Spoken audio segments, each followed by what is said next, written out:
You getting that?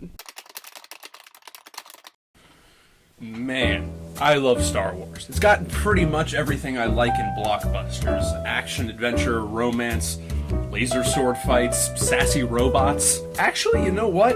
Star Wars established what I love about blockbusters. It's a series that's so deeply ingrained in my upbringing that I even love its trash. Yeah, I'm looking at you, Hayden.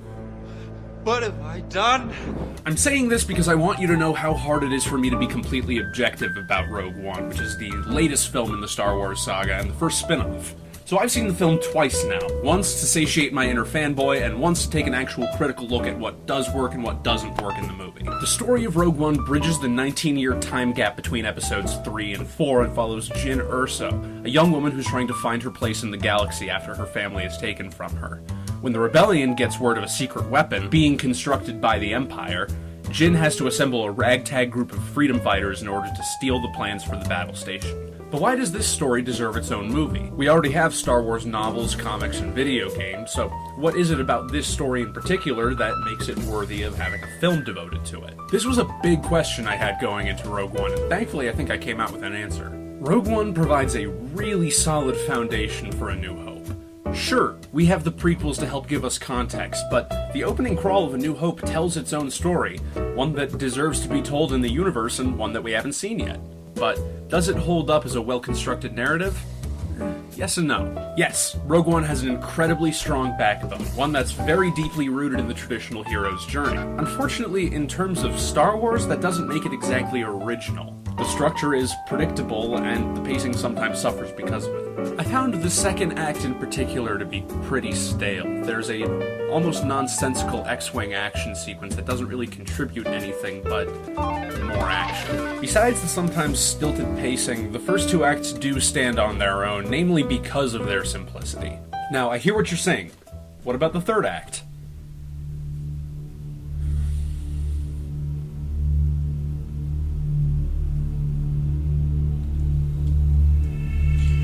It's good. It's really good. In all seriousness, without giving too much away, the story ends exactly where it should.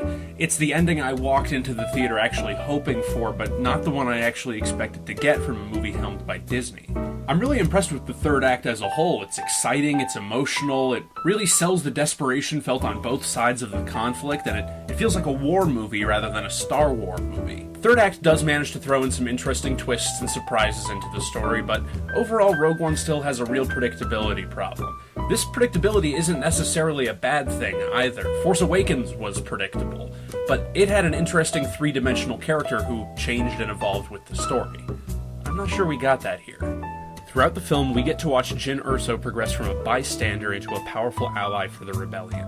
But other than that, Jyn doesn't really have much of an arc.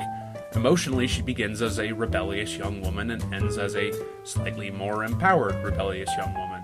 I enjoyed Felicity Jones' performance, but I can't help but feel like she was given a static role. The film ends up defining Jyn's character by the people around her. For example, rebel leader Cassian, who's played by Diego Luna. Cassian actually has a very good arc.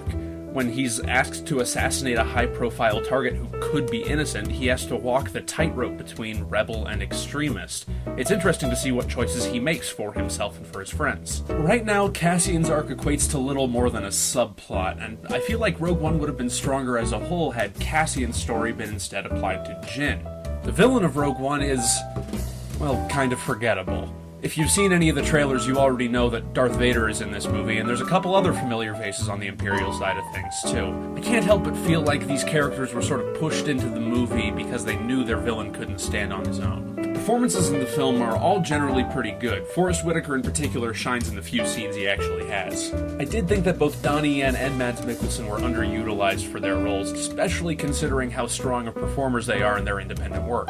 Presentation is really where director Gareth Edwards shines. If you don't know him, he's the director of the just good enough 2014 Godzilla movie and the 2010 creature feature Monsters. While he's never been particularly good at pacing or character development, Gareth Edwards is really good at conveying a sense of scale, and when you're telling a story revolving around a moon-sized superweapon, scale's kind of important.